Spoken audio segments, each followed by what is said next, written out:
ഹരേ കൃഷ്ണ. വേട്ടയ്ക്കൊരു മകൻ എന്ന് എല്ലാവരും കേട്ടിട്ടുണ്ടാവും. കേൾക്കാത്തവർക്കായിട്ട് ഒന്ന് പറയുകയാണ്. ഹരേ കൃഷ്ണ. ശ്രീ പരമേശ്വരൻ ശ്രീ പാർവതി സമേതനായി കാട്ടാളവേഷത്തിൽ വേട്ടയ്ക്ക് പോയപ്പോൾ പിറന്ന ഒരു ദിവ്യ സന്താനമാണ് വേട്ടയ്ക്കൊരു മകൻ. മഹാഭാരതത്തിൽ ശിവൻ തന്നെ ഉദ്ദേശിച്ച് തപസ്സനുഷ്ഠിക്കുന്ന അർജുനനെ പാശുപതാസ്ത്രം എന്ന ദിവ്യാസ്ത്രം കൊടുത്ത് അനുഗ്രഹിക്കുന്നതിനായി കാട്ടാളവേഷം ധരിച്ച് പാർവതീ സമേതനായി പോയി അർജുനനെ പരീക്ഷിച്ച് മനസ്സിലുള്ള ഗർവം തീർത്ത് ദിവ്യാസ്ത്രവും വരവും നൽകി അനുഗ്രഹിച്ചു. പിന്നീട് ഉമാമഹേശ്വരന്മാർ കാട്ടാളരൂപികളായി തന്നെ കുറേ കാലം ആ കാട്ടിൽ വേട്ടയാടിയും ക്രീഡിച്ചും നടന്നു. ആ അവസരത്തിൽ ജനിച്ച പുത്രനാണ് വേട്ടയ്ക്കൊരു മകൻ. ദിവ്യ തേജസ്സുകളോടു കൂടിയാണ് ആ പുത്രൻ പിറന്നത്. ഉമാമഹേശ്വരന്മാർ കാട്ടിൽ നിന്നും അന്തർധാനം ചെയ്തതിന് ശേഷം വനവാസികളാണ് ശിശുവിനെ വളർത്തിയത്. അവരുടെ ശിക്ഷണത്തിൽ വളർന്ന ബാലൻ അതിവേഗം തന്നെ അസ്ത്രപ്രയോഗത്തിൽ അതിവിദഗ്ധനായി. കാടു മുഴുവൻ തകർത്ത ബാലൻ പിന്നീട് നാടുകളിൽ ഇറങ്ങി രാജാക്കന്മാരെയൊക്കെ വെല്ലുവിളിക്കാൻ തുടങ്ങി. ബാലൻ്റെ അത്ഭുതകരമായ വീരപരാക്രമങ്ങൾക്കു മുൻപിൽ രാജാക്കന്മാർക്ക് പോലും പരാജയം ഏറ്റുവാങ്ങേണ്ടി വന്നു. പക്ഷേ ഈ ബാലൻ പടവെട്ടിയതിന് വ്യത്യസ്തമായൊരു കാരണമുണ്ടായിരുന്നു. രാജ്യം കയ്യേറാനോ പൊന്നിനും പണത്തിനും വേണ്ടിയോ ആയിരുന്നില്ല അത്. ഭരണാധികാരികളുടെ അഹങ്കാരം ശമിപ്പിക്കുന്നതിന് വേണ്ടിയായിരുന്നു. അപരാജിതനായി നിലയുറപ്പിച്ച ഈ ബാലനും അഹന്തയുണ്ടായി. ബഹുജനങ്ങൾക്കും മഹർഷിമാർക്കും എല്ലാം ഭീതി സൃഷ്ടിച്ചു. യാഗാദി കർമ്മങ്ങൾക്ക് ഭംഗം സംഭവിക്കാൻ തുടങ്ങി.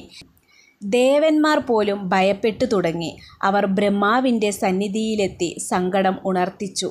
ശ്രീ പരമേശ്വരൻ്റെ ഓമനപുത്രനായതുകൊണ്ട് ബ്രഹ്മാവിന് പോലും നേരിട്ട് ഇടപെടാൻ ധൈര്യമുണ്ടായിരുന്നില്ല. അവരെല്ലാവരും കൂടി കൈലാസത്തിലെത്തി മഹാദേവനോട് തന്നെ പരാതിപ്പെടാൻ ഇടയായി. പക്ഷേ ഈ പ്രശ്നത്തിൽ ശിവൻ ഒന്ന് പുഞ്ചിരിച്ചു എന്നല്ലാതെ മറ്റൊന്നും പറഞ്ഞില്ല.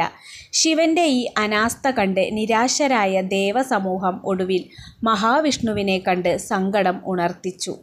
അലിവ് തോന്നിയ മഹാവിഷ്ണു പ്രശ്നത്തിന് പരിഹാരം കാണുക തന്നെ ചെയ്യുമെന്ന് പ്രത്യാശിച്ച് ദേവന്മാർ ആശ്വാസത്തോടുകൂടെ മടങ്ങി. ശിവൻ്റെ ഓമനപുത്രനായ വേട്ടയ്ക്കൊരു മകനെ ഭീഷണിപ്പെടുത്തിയും യുദ്ധം ചെയ്യും കീഴ്പ്പെടുത്താനല്ല മഹാവിഷ്ണു വിചാരിച്ചത്. വിക്രമിയും ധിക്കാരിയും നിർഭയനുമായ ഈ ബാലനോട് പിണങ്ങിയാൽ ദേവസമൂഹത്തിന് രക്ഷയാവില്ലെന്ന് മനസ്സിലാക്കിയ മഹാവിഷ്ണു കൗശലം കൊണ്ട് ബാലനെ നിലയ്ക്ക് നിർത്താനാണ് പദ്ധതി ആവിഷ്കരിച്ചത്. ഒരു ദിവസം മഹാവിഷ്ണു വൃദ്ധനായ കാട്ടാളൻ്റെ വേഷത്തിൽ വേട്ടയ്ക്കൊരു മകൻ്റെ അടുത്തു ചെന്നു. കയ്യിൽ മനോഹരമായ ഒരു പൊൻചുരികയും ഉണ്ടായിരുന്നു. അറ്റം കൂർത്തിരിക്കുന്ന ആക്രമണങ്ങൾക്ക് പ്രയോജനമാകുന്ന തരത്തിലുള്ള വാളാണ് അത്.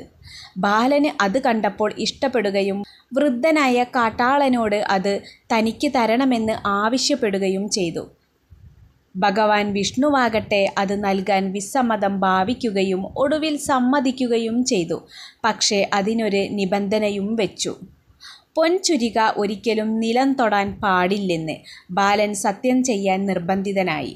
എന്തു വില കൊടുത്തും ത്യാഗം സഹിച്ചും പൊൻചുരിക കൈവശപ്പെടുത്താനായിരുന്നു ബാലൻ്റെ ആഗ്രഹം. മഹാവിഷ്ണു പൊൻചുരിക ബാലന് കൊടുത്തപ്പോൾ വില്ലും അമ്പും ഇടത്തെ കൈയിലാക്കി വലം കൈ നീട്ടി സ്വീകരിച്ചു. അതിനുശേഷം മഹാവിഷ്ണു തൻ്റെ സ്വന്തം രൂപം അവലംബിച്ചു. മഹാവിഷ്ണു അനുഗ്രഹരൂപേണ വാത്സല്യത്തോടുകൂടി ബാലനെ ഉപദേശിച്ചു. അച്ഛൻ്റെ ഉറ്റ സുഹൃത്തായ മഹാവിഷ്ണുവാണ് വൃദ്ധനായ കാട്ടാളനെന്ന് ബാലന് ബോധ്യപ്പെട്ടു. അമ്പും വില്ലും ഒരു കയ്യിൽ തന്നെ ആയിപ്പോയതുകൊണ്ട് ഇനി ബാലന് എയ്യാൻ നിവർത്തിയില്ലെന്നും ജനരക്ഷയ്ക്കായി ശിഷ്ടകാലം കഴിയാൻ കേരളത്തിലേക്ക് പോകുവാനും മഹാവിഷ്ണു പറഞ്ഞു. കൈലാസത്തിലെത്തി അച്ഛൻ്റെയും അമ്മയുടെയും അനുഗ്രഹം നേടി കേരളക്കരയിലേക്ക് പോകാനും നിർദ്ദേശിച്ചു. ആളുകൾ ഭയഭക്തി ബഹുമാനത്തോടു കൂടി തന്നെ സ്വീകരിക്കുമെന്നും ക്ഷേത്രം പണിത് കൊട്ടും പാട്ടും നടത്തി വിശേഷാൽ പൂജകളും നൽകി അവരുടെ രക്ഷകനായി വാഴുമെന്നും ഭഗവാൻ അരുളി. ബാലൻ വിനയത്തോടുകൂടി കൈകൂപ്പിയെങ്കിലും ഇനി എയ്യാൻ നിവർത്തിയില്ലെന്നു തിരിച്ചറിഞ്ഞപ്പോൾ നിരാശ തോന്നാതിരുന്നില്ല. പക്ഷെ അതിദിവ്യമായ പൊൻചുരിക കിട്ടിയതിൽ സന്തോഷവാനായിരുന്നു ബാലൻ. മഹാവിഷ്ണു നിർദ്ദേശിച്ച മാർഗത്തിൽ വേട്ടയ്ക്കൊരു മകൻ കാടുകളും മലകളും നാടുകളും കടന്ന് കേരളത്തിലെത്തി. നിലമ്പൂർ കോവിലകം വകയായിരുന്നു നമ്പുമല കോട്ടയിലാണ് ആദ്യം എത്തിയത്. അവിടെ ഭിക്ഷാടനം ചെയ്തു നടക്കുന്ന കാലത്തെ പലരുടെയും ആരാധനാപാത്രമായി. കച്ചവടക്കാരുടെ കയ്യിൽ നിന്നും കസ്തൂരി, കളഭം മുതലായവ വാരിപ്പൂശി ദിവ്യ തേജസ്സോടെ നടന്നുപോകുന്ന ബാലനെ കണ്ട് ബ്രാഹ്മണർ വന്ദിച്ചു. അവർ കലശമാടി ആ ദേവനെ പൂജിച്ചിരുത്തുകയും ചെയ്തു. ബാലനെക്കുറിച്ച് കേട്ടറിഞ്ഞ നാട്ടുകാർ വന്നെത്തുകയും ചെയ്തു. ബാലുശ്ശേരി രാജാവ് അന്ന് ശത്രുഭീതിയിൽ കഴിയുകയായിരുന്നു. അദ്ദേഹം വേട്ടയ്ക്കൊരു മകനെ ചെന്ന് കണ്ട് സഹായം അഭ്യർത്ഥിച്ചു. "ഞാൻ വരാം. വരുമ്പോൾ തിരിച്ചറിയാനുള്ള ഉപായവും പറഞ്ഞുതരാം. ഭിക്ഷ ആര് ചോദിച്ചാലും കൊടുക്കണം. എന്നാൽ എനിക്ക് തരുമ്പോൾ ഞാനത് ത്യജിക്കും. അപ്പോൾ ആളെ മനസ്സിലാകുമല്ലോ" എന്ന് പറഞ്ഞ് രാജാവിനെ ആശ്വസിപ്പിച്ചു. രാജാവ് ഭിക്ഷക്കാർക്കെല്ലാം നാഴിയരി നൽകുവാൻ ഏർപ്പാടാക്കി. ആരെങ്കിലും നിരസിച്ചാൽ ഉടൻ വിവരം അറിയിക്കണമെന്ന് നിർദ്ദേശിക്കുകയും ചെയ്തു. ഒരു ദിവസം രാജാവ് ഉച്ചയ്ക്ക് ഊണ് കഴിച്ചുകൊണ്ടിരുന്നപ്പോൾ ഒരു ഭിക്ഷക്കാരൻ വന്നു. പതിവ് പോലെ രാജസേവകന്മാരിൽ ഒരാൾ അരി അളന്നുകൊടുത്തു.